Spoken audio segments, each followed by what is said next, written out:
Grab your pre-workout and turn up that volume. It is time for a new episode of the Powerlifters Den with your host, Cam Smith. Hello, everybody. Welcome back to another episode of the Powerlifters Den. I'm your host, Cam Smith, and today I wanted to bring on a guest that we became mutuals on Instagram, I don't know, probably a year or two ago. He kind of built up his brand. Joe, you want to introduce yourself and tell us about Harvesting Strength? Yeah, so my name is Joseph Lucero, and I'm the owner of Harvesting Strength. And it's a business where I work with clients online from any location, and we just, grow and build your strength, whether you're a powerlifter or a strongman or just some guy who doesn't want to get cornered at IHOP at 3 a.m, So we try to get you well equipped. There's no need to get ready when you stay ready. So that's kind of just the way I like to live life. That's an awesome mindset. I guess my first question about Harvesting Strength is where did the name come from?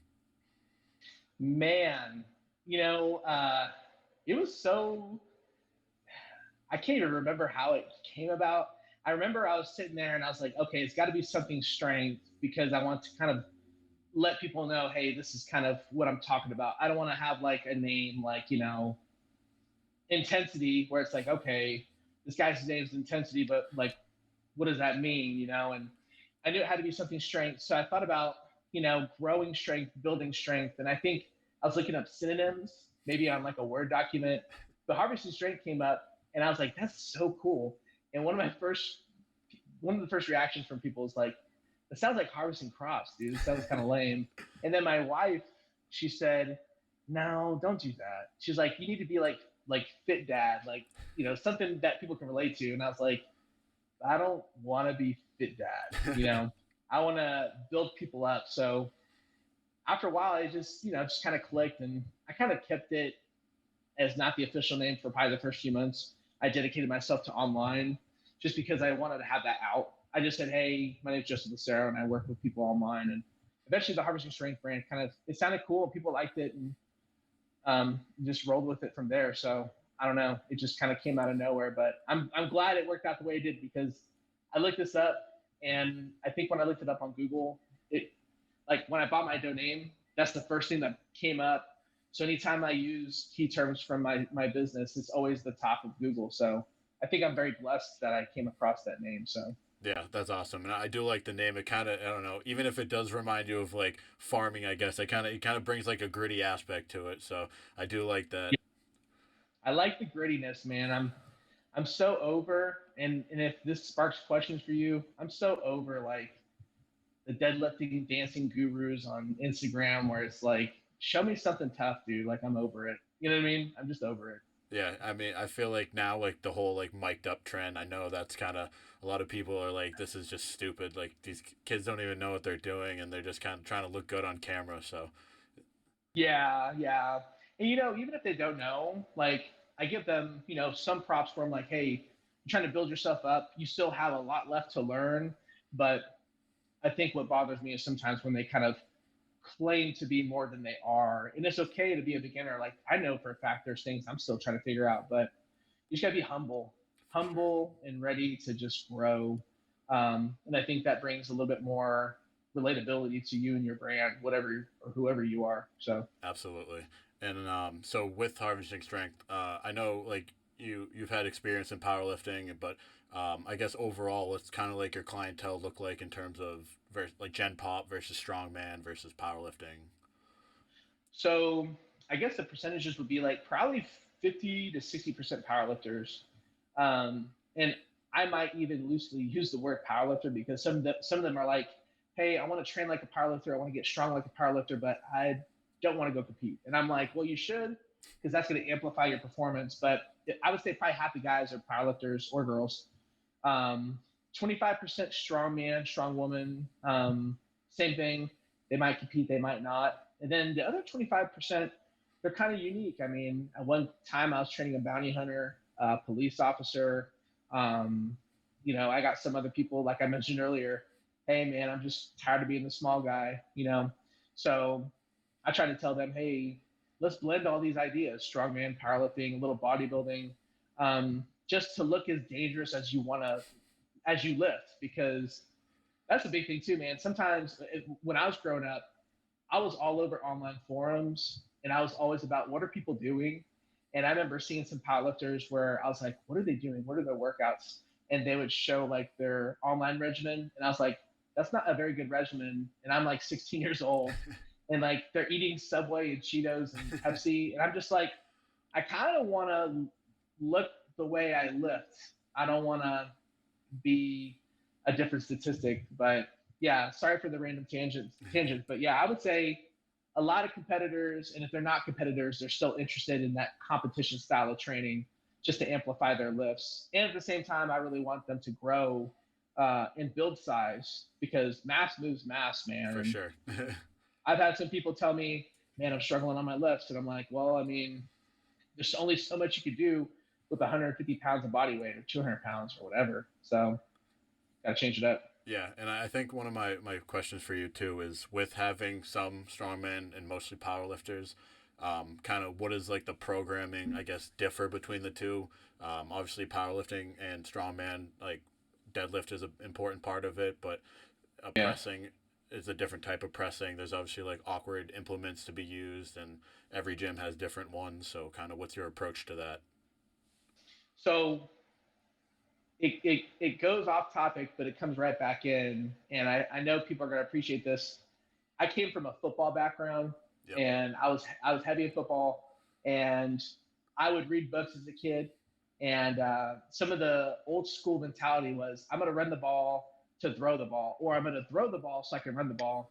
So with my strength training, it's kind of like that with strongman versus powerlifting. I'm going to bench press to get better at my overhead, or I'm going to do some overhead to get better at my bench press. Because some people I work with, they're always talking about, man, my front delts are just trash. They suck. And I feel like my bench is all front delt. And I tell them, well, let's do some overhead variations, even if it's like a seated, maybe a slight decline on it. Let's just try to hit those muscle groups with the overhead to kind of grow that, because I bet you don't even do that. And they're like, yeah, I don't overhead because I'm a power lifter. I'm like, well, you should do some. Not saying you got to dedicate your life to it. Yeah. And then vice versa.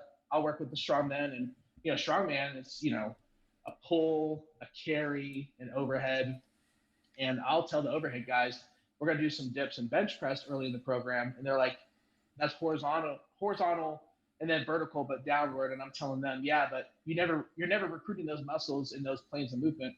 So you're probably like limiting yourself. The stimulus needs to exist to change the monotony, because if you do the same program for so long, like I'm guilty of it, you would never get sore, you never get tired, and you just start to plateau. So you need some uniqueness to build it up. Yeah, and I feel like with like a certain level of experience too, like obviously like the goal isn't to be sore every workout, but if you're not feeling any Right. sort of fatigue or strain, like you got to kind of find that fine balance of like stretching out the muscle, well not like physically stretching, but like stretching the Yeah. limits of the muscle, but not being able to not recover. So, Yeah, no, you're exactly right. Yeah, that's the big thing. So I think my thing is, if you are a competitive powerlifter, and hopefully the people who I train watch this, they can attest to this, where, I got competitive powerlifters who train like strongmen, and then I got strongmen who train like powerlifters, and vice versa.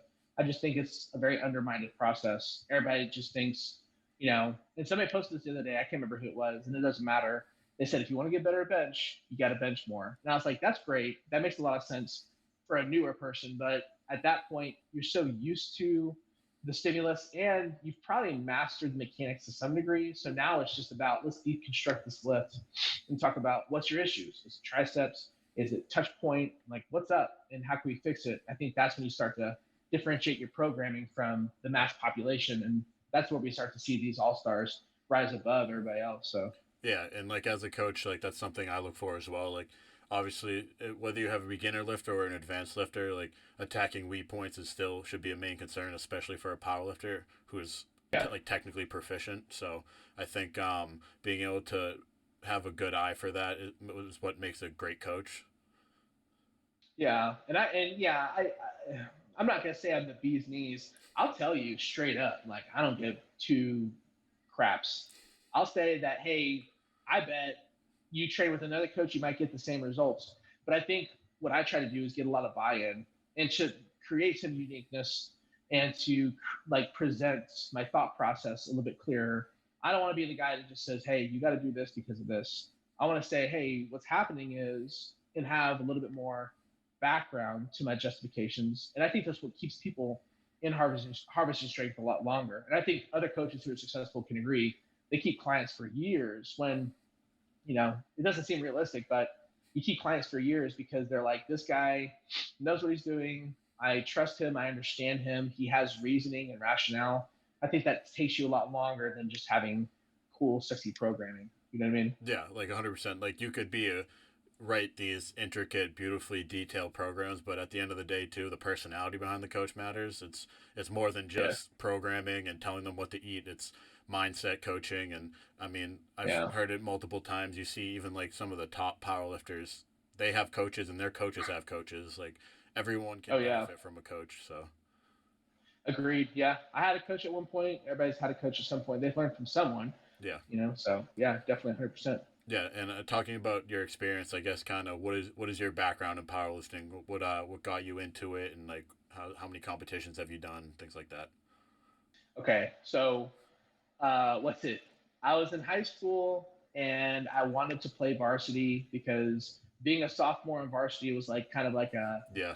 a very unknown thing, especially in Oh Texas. yeah, Texas. Playing high school football in Texas is insane.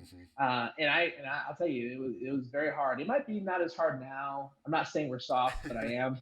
So, but to be a sophomore on varsity, I was like, I got to do whatever it takes. So they told me, hey, if you want to be a lineman, which I played center, they said you got to do powerlifting, and I was like, I don't know what the hell that is.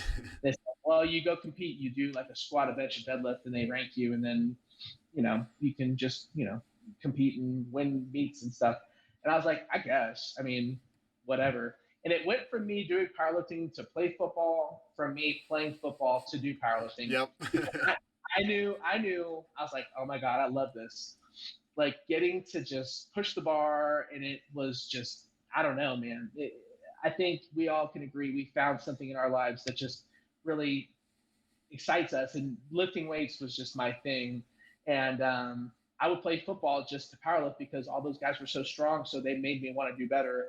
But yeah, through high school, man, it was a group of us, probably about 10 or 12 that were serious about it. My junior year, we won state for the first time ever at our school. Senior year, same thing, we won state again. I got second in state and third in state. I think my total my senior year was like 1660. That weighed 230. So it was really awesome, phenomenal experience. And then I continued forward competing like Wobble, SPF, some other unknown federations that are probably not huge. We have Metroflex, and you're familiar, like Ronnie Coleman and all them, Yeah, right? of course. They have their own. It's like MSA. It's their own powerlifting organization, and it's just you can go lift in jeans and boots. Like me and my buddies would go compete. We would do a deadlift, a bench, and then put on our shoes and go to Billy Bob's and two step with chicks all night, and that was just it. Like, hey, pay $60, you might get a medal. I one time, I won a case of beer, and I was like 20 years old. So I was like, I don't know how I'm supposed to do this stuff, but I probably stopped competing maybe 24, 25. I did some after just for fun, but I would say probably in total, including high school, I might have done like 30 or 40. And I don't know if that's a lot, or I don't know if that like gives me credibility or not. But my biggest thing being in my mid 20s was I want to get my master's degree. I want to be a strength coach, and I wanted to work with great athletes. So my priorities changed. I still lifted heavy, but I found better like happiness and joy working with others than focusing on me necessarily. Yeah. So with like continuing into the business, is harvesting strength like your full time job? Do you do strength coaching for any schools or anything like that, or is it you full in on harvesting? No, I'm not full on harvesting. I have something else that, what do they say? What's the terminology? Not moonlighting, ghost lighting, moonlighting, moonshining. It's like where you have another career. I don't know. Essentially, I have another career, but harvesting strength is doing tremendously well, and it keeps me up all night. It keeps me busy through the weekend. So my hope is to transition to it full time. And you know, I did coaching for a while. I was an intern at a University of North Texas for a while. I did high school coaching, football, powerlifting. I did some volunteer strength stuff as well through other organizations locally. And then I was the director of sports performance for a business in San Antonio. They're called Velocity Sports. They're not as popular anymore, but I did a lot of performance training stuff essentially. What's it, in person and private, but harvesting strength really came about when my daughter was going to be born. So it was like March, and I found out, like, not that we found out then, but we knew we were going to have a baby, and I knew my life was going to change. So I stepped down from coaching, and I was like, I'm just going to work with like 3 or 4 or 5 people. I got hired on at Anytime Fitness, and I was like, I'm gonna work with some people in person. Maybe I'll try online. I hear that's kind of getting big, and then see what happens. Just make some side cash because I was done coaching. Yeah. And this was back in 2019, and then 2019, I mean, I finished off with like 15 clients, and then 2020 it was like 30, and it just grew and grew and grew, and now, like I said, man, it's a big deal. So it's super exciting. I'm very thankful with the people I work with. But yeah, it just kind of stemmed from like just a side hustle, and now it's, I do T-shirts, I write books, I have the website. It's all good. So it's pretty fun. Yeah, that's awesome. I guess now we can kind of dive into a little bit about, I guess, squat, bench, and deadlift. Maybe Yeah. kind of some of your approaches to it. I guess we'll Okay. start with the squat. So for me, the squat's my favorite movement, and to me, it's Yeah. like it's You're good at it. yeah, it's like my best Really good. movement, but I'm inconsistent with it. And Okay. for me, something I've recently learned a lot is especially coming out of a monolift, like your pick is very essential and keeping your back tight. I guess like for I keep hearing like some of my friends tell me they're like your legs are ready for 700, but your back's not ready for 700. So I kind of try to use that approach to some of my athletes to make sure that the whole chain is in working in order. So I kind of want to hear your thoughts on that. So the big thing for squat, man, and any movement in general, I'll start off with this.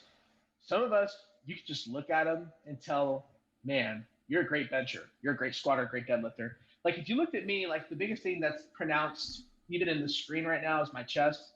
I was a big bench presser. I got to 485. I was like 235 at the time. Had like a pec strain earlier this year, but I mean, I was doing 5 sets of 10 with like 315. It was just easy, pop, pop, pop. But a lot of us just have different body types. And I think that's what really drives the programming I choose to do with someone. Because let's say, for example, you came to me and said, hey, man, I know I'm ready for 7, but my back's not ready. What's the deal? And let's just keep going down this hypothetical route. I can look at you and say, hey, your legs and your femur are like the best proportions to make this lift thrive, because the shorter femur makes that distance, a lot shorter. The move's going to last shorter. But I've had some people, short femurs, short lower legs, but really long torsos. So I tell them, man, it sucks because when you talk about your midfoot and the bar being on your back, because your torso's longer, you're going to lean forward much more.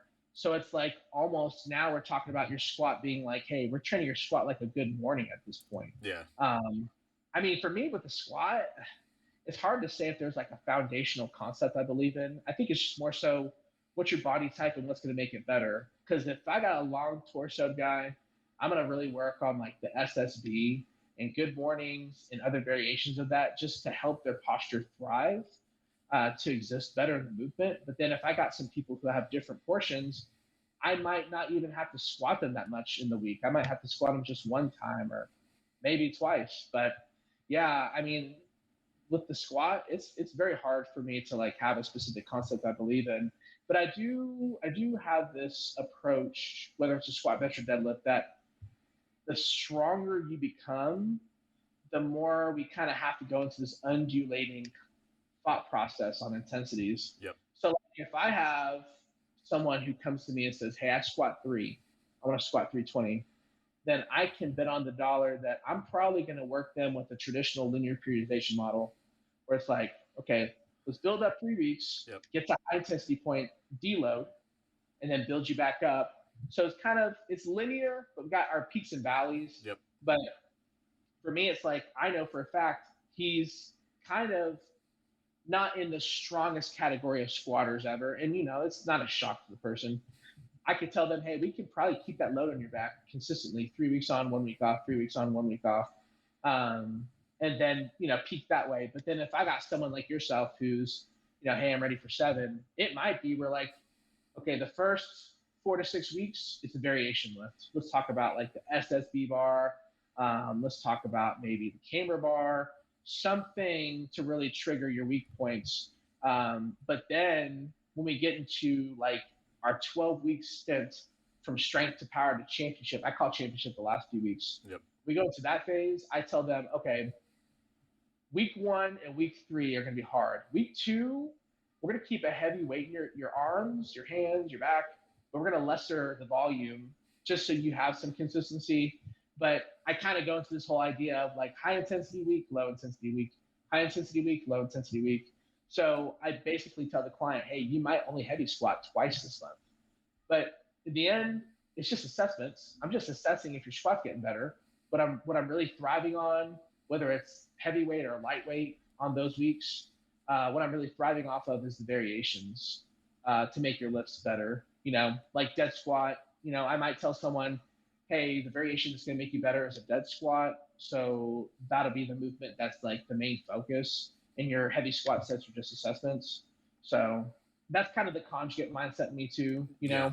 It's funny that you what say are the that. variations that do that? What are It, the variations that can help with that? yeah, it's funny because like recently, like I have a friend of mine or like acquaintance, soon friend, but he's kind of like Oh, that's good.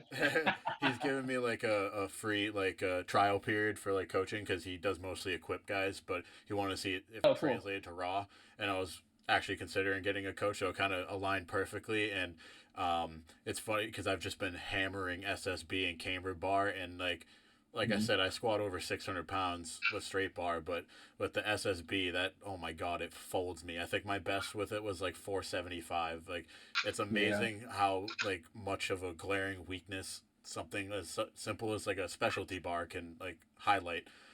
Especially for me with the SSB, the camber bar not so much because I mean I feel like I have a very strong core, but my back is where it's lacking. So on the SSB, that's where it's been hammering for me. Yeah, the SSB. So, people who watch this, just imagine like, this is your back, your hip joint, your shoulder joint. So, like, this is our working space. Bar, you could put it here, you could put it down here. I low barred real intense. I would get it like, I would try as hard to get almost midway down my back. I would stretch my pecs out. But the SSB has to exist on top of your shoulders. So, the longer that distance is, the lever, what we talk about, in biomechanics, the lever distance is longer, the harder it is. So yeah, I would do variation lifts and I'd be so pissed where I'm like, I could do this much, but now because I changed the bar, it's this much. Yeah. That's BS, dude. Like it would irritate me almost to the point where I didn't believe in it. And I was like, I'm not doing this anymore. And that was a detriment of mine that I kind of resonate with people now. I'll have some people who will go through the program and they might quit. And I feel bad if they're watching and they think I'm talking bad about them, but they quit. Yeah, And it bothers me because I'm like, you can't quit when you hit adversity. It's really telling of your personality at that point. for sure. So it's like you gotta stick with the long run and just trust the process. And whether it's a squat, bench, or deadlift, just gotta have trust and keep consistency. Because I think there's a lot of young cats or even older people who are used to the old ways that if they don't if they don't see success immediately, it's like this is worthless. You just gotta stay consistent. It's a long game. It's definitely a long game in this whole Yeah, process. I think that's a good point too. Is bringing up the whole long game. The thing is, especially like the older or more experience you get, the less wins you get. Essentially, there's Yeah, a lot more bad days than there are good days. So yeah, that's kind of why I really like conjugate style S training. Not necessarily like hardcore West Side Ohio, but just like utilizing chains and bands and variations because it allows you to not only you don't really know what you're going to hit going into it with these crazy variations sometimes because no one knows what their one rep max is with a micro band on a camber bar. Like it's just these yeah, random structures, but they're not necessarily random. They have a point to them, and I think being able to overload top end strength is huge. Yeah, and for me, I would definitely tell people the front end of the program, like I work in 16-week stints for the most part. If you told me, hey, I got to meet in 21 weeks, then we'll work 21 weeks. But I might like kind of peek you in the middle just to see like, hey, are you trending the right way? But nonetheless, in a 16-week model, which I like the most because that means you peak about 3 times a year, the first 4 to 6 weeks, I'm like, okay, no barbell squat. It's the other squat. No more bench. It's a touch go. It's a dumbbell. It's something else. It's in like a partial incline. I get a kick out of the partial incline. Like not a 45, but like a 30. I freaking love it. I call it the misgrooved bench press because I think it really attributes to a lot of my bench pressing clients' successes. And then deadlifts, I'm just a trap bar freak. So yeah, you got to take that stuff away for a little bit. And plus, it's kind of fun where it's like, I don't know what my threshold is on the trap bar. So can I really lose right now? You know what I mean? Yeah. So kind of helps you not kick yourself in the butt as much. Yeah, so actually, kind of going into so I don't really use the trap bar. I know it's great to be used as a tool, especially for um, athletes because of the risk mitigation and obviously Yeah. like the athletic performance you can get out of it, as well as the ability to teach it to a beginner. I guess kind of more on the biomechanical aspect of it. I know it's more closer to like in terms of hip hinge, it's less than a deadlift. Obviously, it's similar to Oh a yeah. squat. So I guess Yeah. what what kind of approach to it do you have that you kind of see more translation into a deadlift?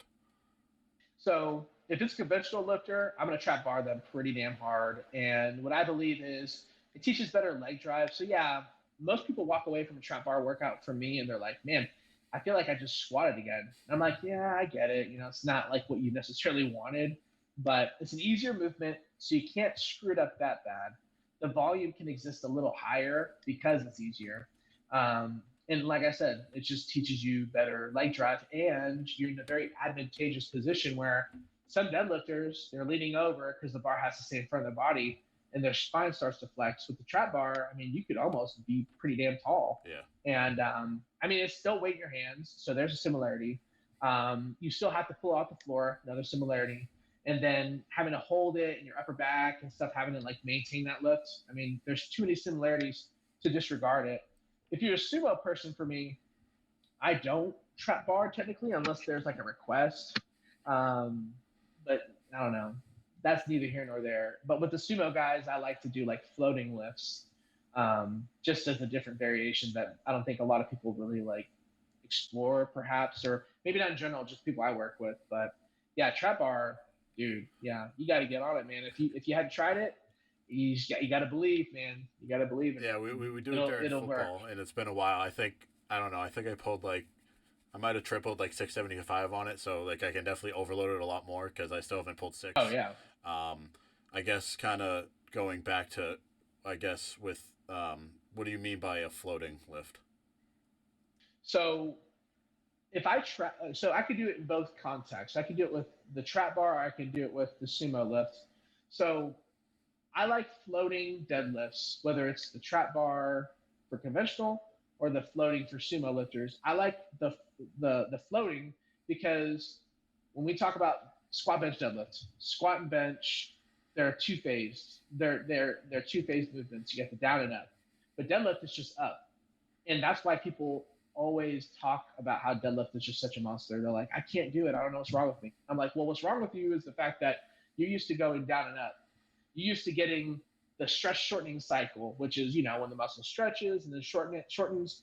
That is the moment where you build a lot of tension and energy, elastic energy from doing the stretch into the shortening phase. But the problem is with the deadlift, you don't get the stretch and shorten. You just go shorten. You don't get the stretch. You don't get to build the energy. But with floating reps, what I like about it is on the downward phase, um, which I'll call the undesirable part of the movement. Like the desire of the deadlift to stand up, right? Yeah. The focus isn't coming down, but during the downward phase, you're stronger. When your muscles stretch, they're stronger.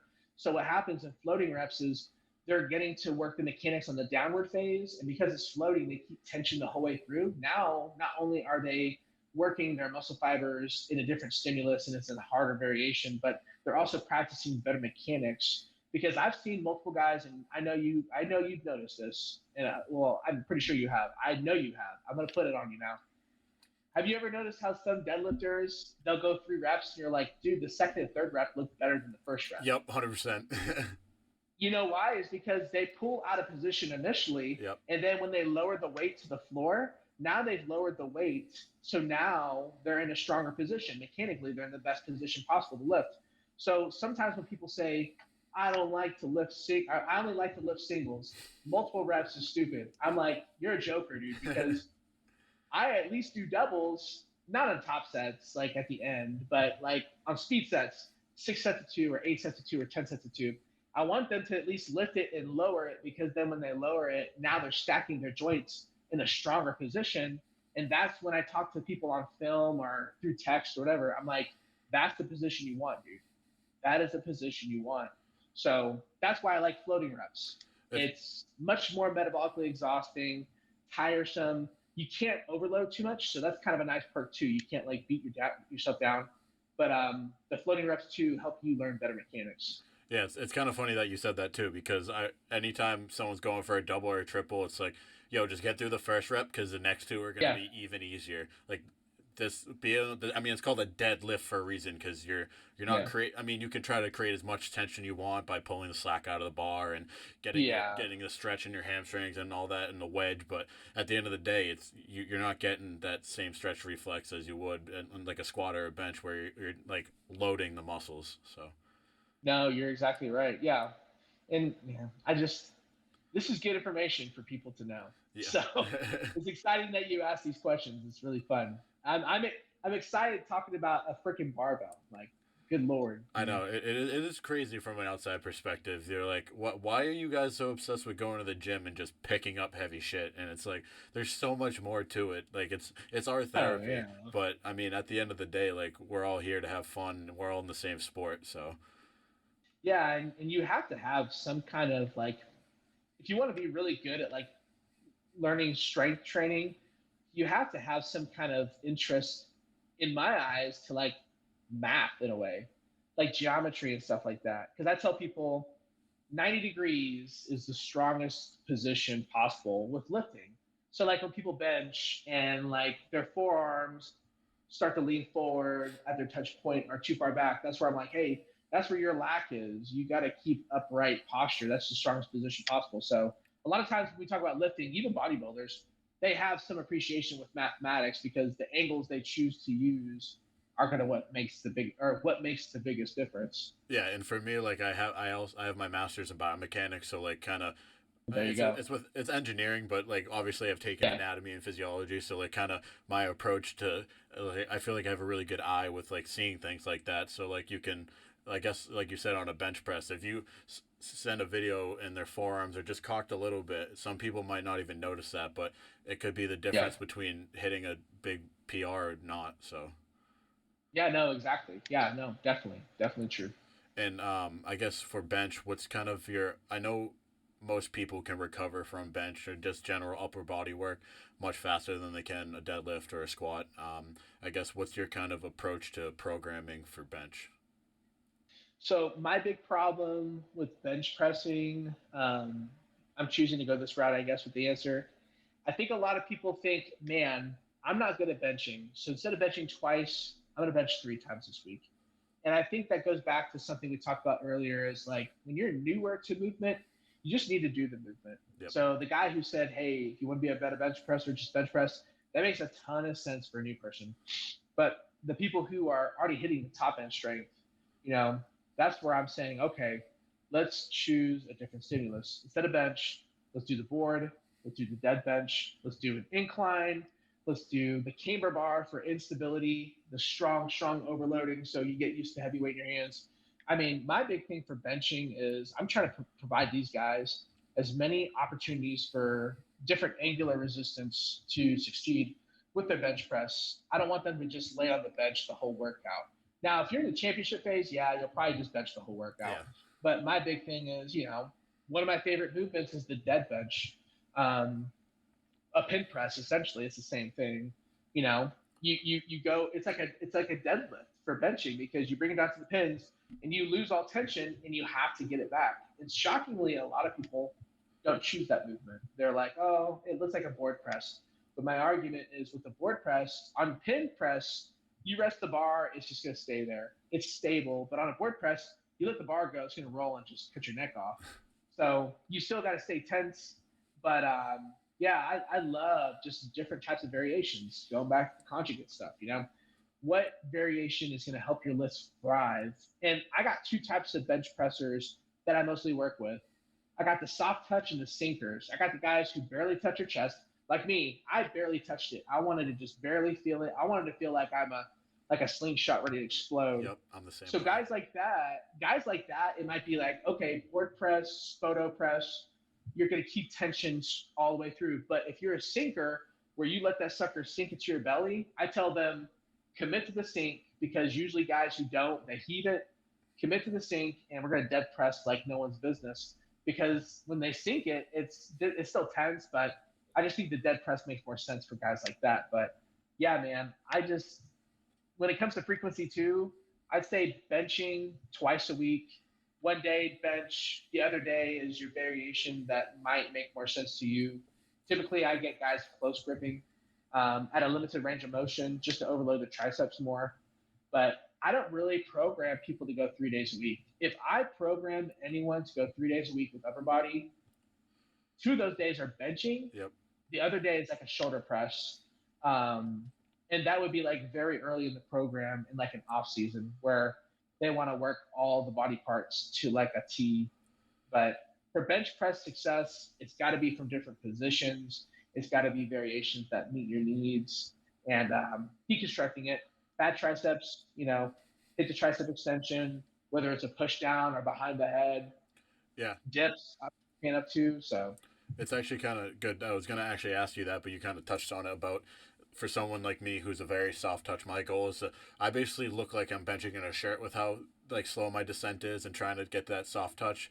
So yeah, it's kind of good that you brought that up, kind of like the soft touch versus like the sink guys for the pin press. I was going to actually ask you about like why, like how would someone who does a soft touch get use out of the pin press when they're kind of doing that in their own way. But I guess, yeah, I like that approach to it a lot. So just a side note, I mean, if you're a soft touch guy, I think Spoto, because Spoto, that means you just float just above and you keep tension.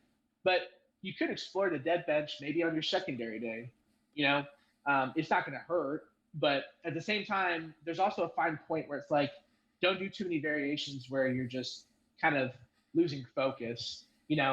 I just typically when I program, it's like you got your competition lift, the variation, and then the speed sets. And the speed sets are as close to competition style as possible. So the variations will exist as like the secondary focus. And then we isolate afterwards, just to kind of touch on things that are important. But I've also had people who they should pin press because it makes sense, but they tell me, dude, my elbows are on fire. Like I got that tendonitis. So then I tell them, I think the whole resting and contracting is causing the issue. So then I'm like, okay, you would be better at dead benching, but let's try the Spoto. Let's try the board press. It doesn't make as much sense to you, but it is a variation.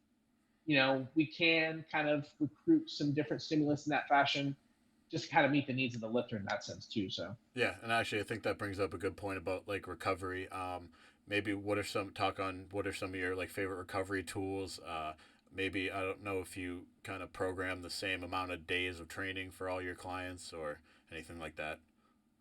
So a couple options. If you're not a strong bench presser, I could probably keep you on a normal schedule 2 days a week.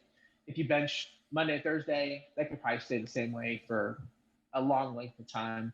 But other guys, I might say, kind of like squat, you got your heavy weeks and your light weeks. I might say, okay, week 1, we're going to hit a top triple. Week 2, we're going to go top single and just increase the weight by 5 pounds. So you still get to feel the heavy weight in your hands, but it's just a single.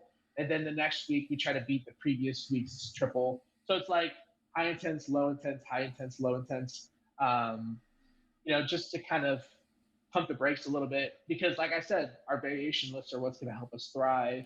Another thing I do too is I'll tell people, we can do your schedule 2 days on, 2 days off, because a week's 7 days. So if you go 2 on, 2 off, 2 on, 2 off, that's going to start sliding days throughout the month to maybe give you more rest to help. But that would be for like the strongest top end people who need more time to recover. They're going to thrive mostly on the variation lifts and the speed sets, which usually go against accommodated resistance like the bands or Yep. chains and things like that. It is kind of literally the other day. I kind of said to a friend, I was like, it's funny how the more you do the sport and the more you lift, it's less about the actual training and about how you're going to recover. And because especially like obviously once you have a proficient technique, you don't necessarily need to. Obviously, you can nitpick everything. Like there's never going to be a perfect lift, but once your like technique is proficient and you've got a few Mm-hmm. meets or competitions under your belt, it kind of becomes to okay, how can I still train maximally, get good frequency and intensity, but still be able to recover to not blow my load 3 weeks out from a meet or get injured. Yeah, that's a tough thing, man. Because I would say, like I mentioned, 16 weeks. The first 8 weeks, we could probably be consistent with your lifting, build it up, build it up, build it up, deload. But then the last 8 weeks, it's like, okay, we got to strategically plan. When are you going to heavy lift? Because I've had some people where I'm like, okay, well, heavy squat, heavy bench, speed deadlift, speed bench. But then they might tell me, hey, when I heavy squat, my benches suck, my elbows hurt. So then I'm like, okay, we'll do a heavy bench or a heavy squat, speed bench, speed deadlift, and then like your heavy benching variation. So I can kind of play around with the idea. But yeah, definitely I do that whole wave loading, undulated, heavy week, light week. I really think that's the best option, at least for me, to kind of work with some people who are on that top end of strength. And they just have to understand, and I tell them, your top sets are just assessments. So even if we're going for 350 for three, and you miss your last 350, let's just look at it. Did you misgroove it? Did you have a bad touch point? So it's not like a complete loss. Let's just look at it. Let's just watch the film and just keep it at that. Don't think that you lost the last rep, that you're just a sack of potatoes. You're worthless. Yeah. You're not. The whole point is just to assess your strength. So Yeah, and I guess kind of that I just kind of thought of this too. Obviously, there's like the whole different. There's 1,000 different approaches to training, but there's linear periodization, there's undulating mesocycles, all that thing. But I guess obviously like linear periodization works to a certain point, but I guess yeah, would you ever give like a beginner lifter like an undulating periodization? I had a guy insanely strong, insanely strong. I ended up going undulating because I was like, he's a beginner, he's still figuring out, but he's just naturally strong. But he was complaining like, man, I just feel too tired. And I was like, hey, look, here's the thing, you're kind of an anomaly. You're a beginner with veteran strength. So here's what we're gonna do. And that's where he was kind of the person I kind of talk about frequently when I tell people, oh, I'm only gonna heavy lift twice this month. That's crazy. He was like not a fan. He was like, so I'm gonna only heavy bench twice this month. That doesn't make sense. And I'm like, well, the problem is, dude, you're not recovering. Yeah. You know, so I am a linear periodization guy, but I do wave the intensity to accommodate how tough things are, because training stronger people is so different. It's, you got to take your textbook and just throw it away, Yeah. because it's like, it's so different, dude. It's so different. The percentages, the nervous system, how they know to push their bodies. It's too tough. It's too tough to kind of stick with textbook knowledge at that point. And I think that's what makes a good coach too. Is like anyone could just if strength was linear like that, and you could just anyone could just hop on any program they find online and they find success with it. So finding Yeah. yeah, so like a coach that can actually utilize the obviously use all the things they learned, but at the end of the day, be able to make the proper adjustments to get them on the right track is huge. Yeah, it takes time, and I've made a lot of mistakes, and I've forgive me, people who I've done wrong. But yeah, it's hard, dude. It's very hard. Yeah, and I guess I think that's kind of a good segue into my final question of the episode. If you could give a new powerlifter someone going into their first meet or strongman competition, what would that be? If I could give them what? A piece of advice. Sorry. If I could give them a piece of advice, hmm, I would say, God, this is a good one. I was not prepared for this one, so you got me. I felt like I did so good the whole way through. If I could give them a piece of advice, is be open-minded, because something that's very hard about working with someone new, whether they're really strong or they're not, is when I work with someone new, they're so used to their way, and I've lost some people in the process because the minute they noticed a lack of success, they're like, hey man, I just need to go back to the basics. And I tell them, but you reached out to me because you weren't doing so good. So what makes your plan any better than mine? And I'm not saying I'm the best person in the world for this, but I would tell them just stay consistent, stay the course, because there's a long game. And I've taken on some clients and I told them these first 16 weeks, you're not going to get any stronger. And they're like, well, then what's the point? And I said, the point is you're not going to get stronger with your barbell movements, but you're going to get stronger with your mechanics. Because I tell them an inefficient lifter is not going to recruit the right muscular anatomy to make the lift successful. So anyone who's new, I tell them just be patient and just push through it. Plus, if you're newer, I'm gonna guess you're younger. You got time. And if you're newer and you're older, what do you got to lose, dude? Yeah. Just stay the course. It's a long game, and if it was that easy, God, we would have so many freaking world breaking athletes, but we don't, dude. We don't, man. We do not. So yeah, they just gotta stay consistent, and it's a long game. Don't rush it. That's awesome. I think that's some great advice. I'm a big fan of the beginner's mindset and stay in the course. That's something I've kind of been learning along my journey this past year.